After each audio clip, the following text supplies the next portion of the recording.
Bismillahirrahmanirrahim. Assalamualaikum warahmatullahi taala wabarakatuh. Salam sejahtera. Alhamdulillah. Kita bersua lagi untuk kelas pendidikan kesihatan tingkatan 3 dengan topik baru hari ini iaitu pemakanan.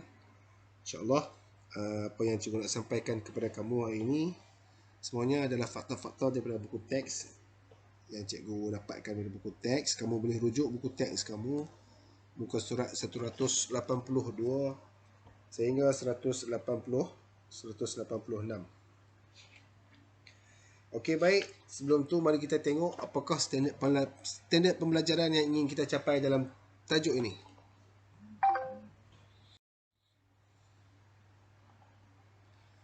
Okey, standard pembelajaran yang pertama ialah memberi hal keperluan harian kalori seharian mengikut kumpulan umur, jantina, aktiviti fizikal dan fisiologi. Yang kedua, menghurai keperluan pengambilan kalori berdasarkan aktiviti harian. Yang ketiga, menilai pengambilan kalori seharian.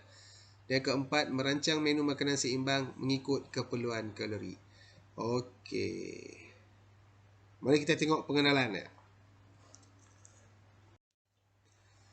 Baik, keperluan pemakanan berbeza pada setiap peringkat kehidupan seseorang. Bagi bayi yang baru lahir, susu ibu merupakan pemakanan terbaik. Kanak-kanak pula memerlukan makanan yang dapat memastikan pertumbuhan dan perkembangan mereka.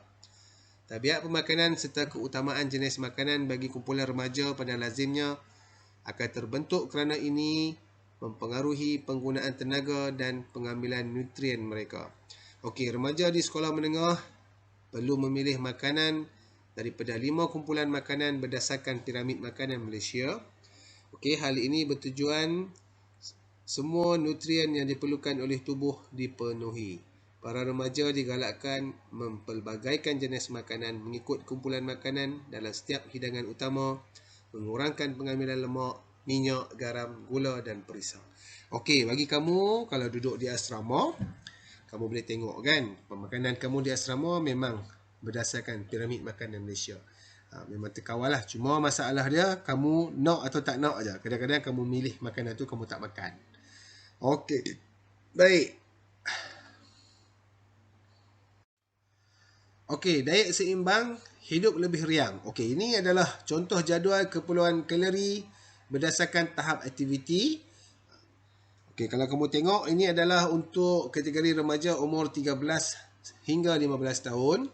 Okey, kalau lelaki, kalori yang diperlukan ialah 1930 sehingga 2760 sehari. Itu mengikut tahap lah. Kalau tahap yang kurang aktif tu 1930 je. Kalau yang sangat aktif 2760. Itu lelaki. Kalau perempuan 1580 sehingga 2260 kalori yang diperlukan seharian. Okey, maknanya kalau yang aktif tu bolehlah ambil lebih. Ikut kesesuaian lah dengan aktiviti yang dia buat. Kalau yang tak aktif, jangan ambil lebih. Kalau kamu ambil lebih, kalori itu akan bertukar menjadi lemak. Bila menjadi lemak, itu yang akan boleh menyebabkan kamu mungkin dikategorikan sebagai berlebihan berat badan ataupun boleh jadi obesity. Okey, ini adalah buku panduan yang diterbitkan oleh Kementerian Kesihatan Malaysia. Kamu boleh tengok tu. Kamu kena kira, kalau nak tahu kena kira. Kalau di asrama, kamu boleh kira cikgu rasa. Sebab kamu boleh tengok kat dua makan tu, dia ada menu dia kan. Menu minggu pertama, kedua, ketiga, keempat, dia tak sama. Kalau tak silap cikgu, dia ada sekali jumlah kalori-kalori yang kita ambil dalam setiap hidangan tu. Okey. Okey, ketahui keperluan kalori remaja. Okey, manusia memerlukan tenaga untuk kehidupan seharian seperti bernafas, bergerak, bekerja, membaca dan sebagainya. Tenaga ini dapat diperoleh daripada makanan yang diambil oleh seseorang. Jumlah tenaga yang diperlukan oleh seseorang bergantung pada sejauh mana dia aktif dengan aktiviti fizikal, keadaan fisiologinya, jantina serta tempoh tugas yang dilaksanakan. Ya, itu kita kata kamu kena tengok keperluan kalori kamu tu sejauh mana. Aktiviti apa yang kamu buat.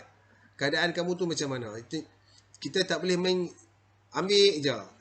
Kena tengok keperluan kalori dalam sehari tu sejauh mana yang kita perlu. Kalau tak aktif, setakat mana tak aktif. Kalau kurang aktif, kalau aktif, dia ada peringkat-peringkat dia. Okey. Okey, merancang menu makanan seimbang. Menu makanan ialah susunan makanan yang diambil oleh seseorang individu setiap hari dan haruslah terdiri daripada pelbagai jenis makanan dalam jumlah dan nisbah yang sesuai supaya nutrien lengkap. Ini penting bagi memelihara dan memperbaiki sel-sel tubuh serta proses kehidupan yang merangkumi pertumbuhan dan perkembangan diri seseorang individu. Okey, untuk merancang menu makanan seimbang, seseorang individu boleh merujuk kepada piramid makanan Malaysia sebagai panduan asas. Menu makanan seimbang yang dirancang perlu merangkumi 4 aras makanan yang mengandungi 5 kumpulan utama, iaitu bijirin, sayur-sayuran dan buah-buahan, daging dan kekacang, hasil tunusu dan minyak. Okey, faktor lain yang perlu diambil kira termasuklah tahap aktiviti dan kandungan kalori dalam setiap makanan. Okey, itu piramid makanan sebagai panduan asas. Berikut ialah satu contoh menu makanan harian yang seimbang untuk murid-murid yang sederhana aktif. Okey, mari kita tengok.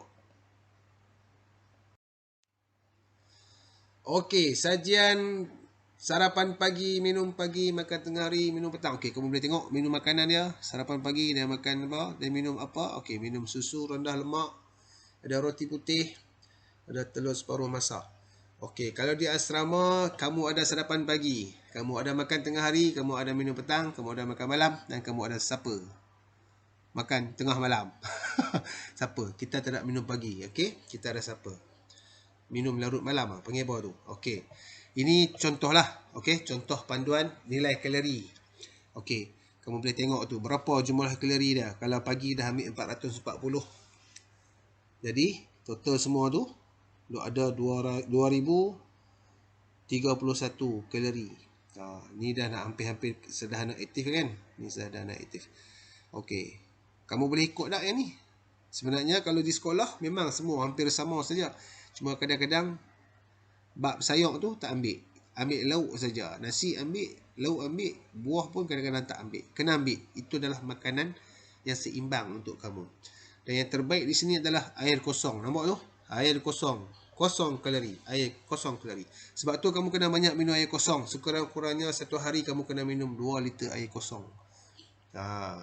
Air kosong ni adalah yang terbaik lah sebenarnya untuk kita. Okey, cikgu rasa itu saja yang cikgu nak kongsi dengan kamu berkaitan dengan tajuk pemakanan hari ini. Okey, sebarang persoalan, pertanyaan ataupun apa-apa perkongsian, fakta, pendapat, kita boleh bincang dalam grup nanti, insyaAllah. Jadi sekian dulu pada cikgu, terima kasih. Jumpa dalam kelas grup nanti. Assalamualaikum warahmatullahi wabarakatuh.